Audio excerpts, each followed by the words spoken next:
벌써 한 5년째 글로벌 엔젤 투자자로 활약하고 있는 연방준비제도 이사회와 버냉키 연준 의장, 이번에도 역시 활약이 있었습니다.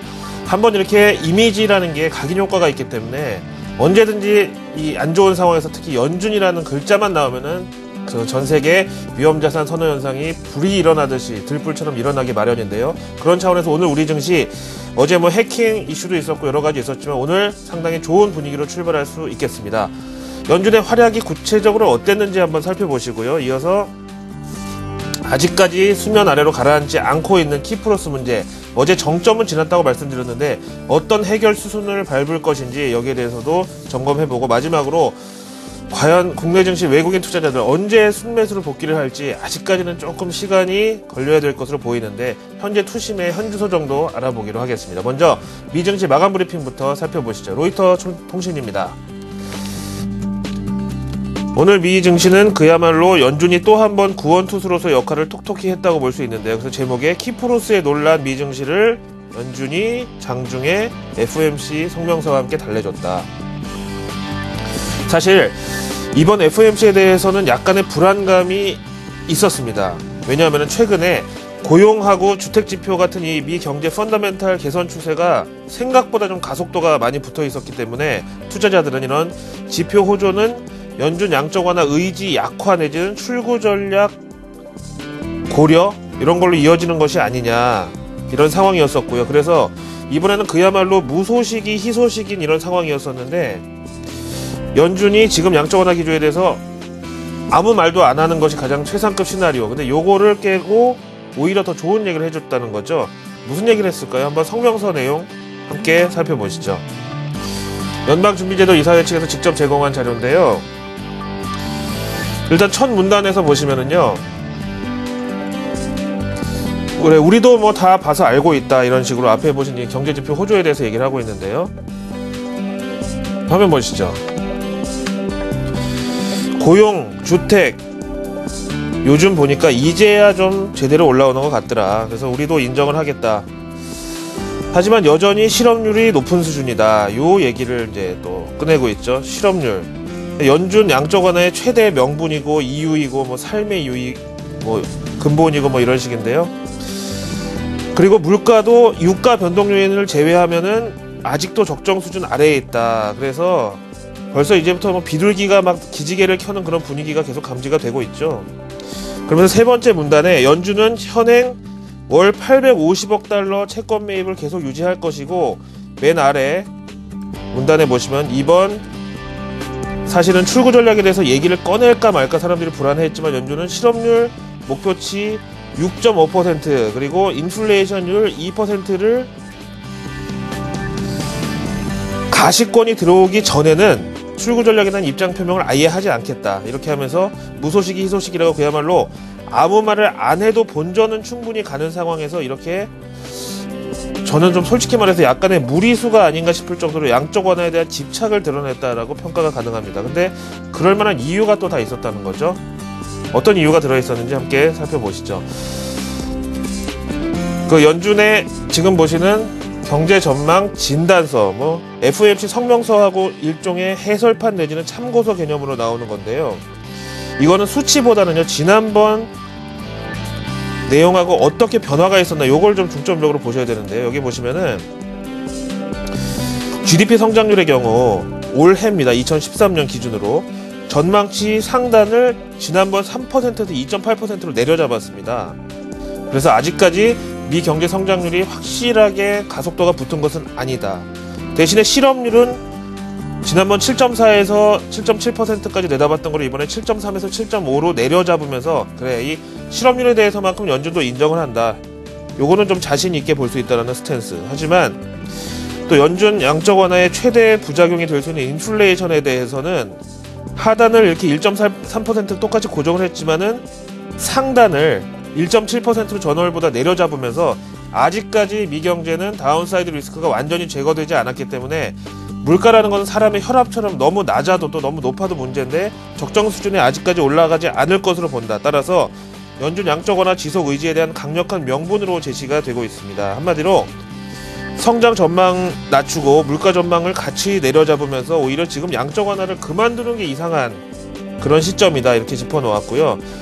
다음 페이지 넘어가서 보시면은요, 연준의 통화정책이 정상화, 다시 말하면 금리 인상으로 돌아서야 될 시기에 대해서는 보시는 대로 2015년, 그러니까 내후년까지는 말도 꺼내지 말아라, 이런 사람이 13명으로 과반을 훨씬 넘어갔고요. 그 다음으로는 2014년, 내년에 고려해보자가 4명, 그리고 뭐 올해하고 2016년이 1명씩 소수 의견을 나타냈습니다. 다음 버냉키 기자회견 내용 가운데 이 Q&A 섹션에서 키프로스 얘기가 나와서 이것만 좀 정리를 해보겠습니다. 저도 오늘 새벽에요, 이거 버냉키 연준 의장 생중계하는 거 듣고 있었는데, 미국에서는 이 키프로스를 사이프러스라고 발음하잖아요. 근데 기자회견 거의 끝나는 분위기였는데 갑자기 뭐 사이프러스 딱 이래서 잠이 확 깨면서 들어봤는데 요 내용이더라고요. 버냉키 연준 의장은 키프로스에 대해서 키프로스가 지금 처한 상황은 금융 관점에서 봤을 때는 상당히 큰 소용돌이에 빠져든 것이 분명하다. 그리고 연준이 입수한 정보에 따르면 가볍게 해결될 사안은 아닌 것으로 판단이 가능하다. 근데 키프로스의 뱅크런이 미 경제에 직접적인 영향을 줄 것으로 판단하지 않으며, 단적으로 유럽에서 이번에 얘기가 나온 은행세 같은 게 미국에 적용될 가능성은 전혀 없다, 신경 쓰지 말자라고 거리를 뒀습니다. 이것도 뭐 일종의 안도렐리에 도움을 줬다고 볼 수가 있겠죠. 물론 뭐 미국에 은행세가 들어온다고 생각한 사람은 뭐 세상에 없을 테니까요. 하지만 영향이 없을 것이다, 아직까지는 무풍지대에 미국이 있다, 이렇게 얘기를 한 거죠. 다음 내용 보시겠습니다. 키프로스 사태가 지금 모스크바로 이상하게 옮겨가고 있는 상황인데요. 현지 언론 살펴보시죠. RT 뉴스입니다. 러시아 TV 뉴스와 현지 계약을 체결해서 방송을 하고 있는 글로벌 통신사 RT 네트워크 기사인데요. 제가 이제 제목에는 약간 의역해놨습니다만, 이렇게 그야말로 캐시를 가지러 모스크바에 갔다, 키프로스 재무장관이, 이런 내용이고요. 어제 전해드린 대로 독일의 앙겔라 메르켈 총리는 키프로스 니네는 유로존 국가인데 왜 자꾸 러시아에 가서 의존하려고 하느냐, 러시아 가지 말라, 이렇게 압박을 했음에도 불구하고 키프로스 미칼리스 사리스 재무장관은 결국 우리도 알고 있다라면서 모스크바행 비행기에 올랐다고 했죠. 지금 거기 모스크바에서 구제금융을 러시아로부터 받는 협상안을 계속 추진하고 있는데, 물론 이게 쉽지는 않겠죠. 그래서 아무튼 첫 번째 협상 테이블에서는 서로 입장 확인만 하고 헤어졌고, 이 키프로스의 미칼리스 사리스 재무장관은 러시아랑 구제금융 협상이 마무리되기 전까지는 모스크바를 떠나지 않겠다, 이런 상황이라네요. 이걸 뭐랄까, 좀 시어머니가 야 너는 한번 시집 왔으면은 죽어도 이 집 귀신이 돼야 되는데 왜 자꾸 친정에다가 뭐 상의하려고 그러느냐, 이랬는데 결국 며느리는 친정으로 떠나버렸고 거기서 지금 며칠째 눌러앉아 있다, 이거죠. 그래서 이번 유로존에서 또 지금 입장이 이상하게 됐는데, 현재 EU나 IMF, ECB, 트로이카 채권단에서는 돈은 우리가 마련해 줄 테니까 키프로스는 빨리 돌아와서 다시 협상 테이블에 앉아라, 이런 입장이고요. 뭐 인생 역전이란 말을 많이 하지만은 키프로스가 어떻게 진짜 2박 3일 만에 을에서 갑으로 이렇게 하루 만에 입장이 바뀌어버리는지 참 신기하죠. 그래서 참 사담입니다만 병원하고 금융기관은 한 군데만 가보면 안 된다는 말이 맞는 것 같아요. 그래서 지금 현재 전해진 소식에 따르면은요, 현지에서 뭐라고 하냐면은 키프로스 구제금융 형태가 러시아 정부에서 키프로스 항만시설을 담보로 차관을 제공하는 식, 아니면은 심지어 러시아 석유재벌 가스프롬이라는 회사가 있는데 여기 민간기업에서 키프로스 내 유전을 인수하는 조건으로 일종의 보증금을 지급하는 이런 안이 떠돌고 있다네요.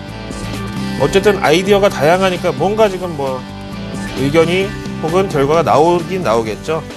자, 이번 키프로스 사태는 러시아 증시에서 한번 힌트를 찾아볼 수 있는데 함께 보시죠. 러시아 지수 MICEX, 요거를 한글로 읽으면 좀 발음이 이상해가지고요, 그냥 러시아 지수라고 제가 표현해놨는데, 보시는 대로 주말 키프로스 사태 갑자기 터지면서 러시아 지수가 이렇게 급락을 해버렸죠. 하지만 3일 만에 다시 의욕적인 반등을 나타내고 있고, 역시 러시아 증시에도 키프로스 문제가 최악의 상황은 지났다, 5분 능선은 넘었다는 컨센서스는 증시에서 증명이 됐다고 보겠습니다.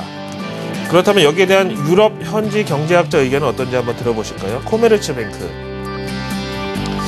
현재 시장 참여자들은 누구나 키프로스가 결국은 예금자 보호에 대한 제대로 된 대안을 결국 찾게 될 것이고, 구제자금을 뭐 어디서 받든 어떻게든 위기는 넘길 것이라는 점을 다 예상하고 있다. 그래서 결자 해지 차원에서 이번 키프로스 사태는 구제금융이 아니라 은행 예금에 세금을 매기는 이런 사상 초유의 이상한 조건 때문이었던 만큼 요것만 해결되면 키프로스 사태도 결국 고비를 넘길 것이다. 하지만 국제 유가를 비롯한 위험자산 선호도에는 불확실성이 조금 더 유지될 것으로 내다본다 라고 얘기를 했습니다.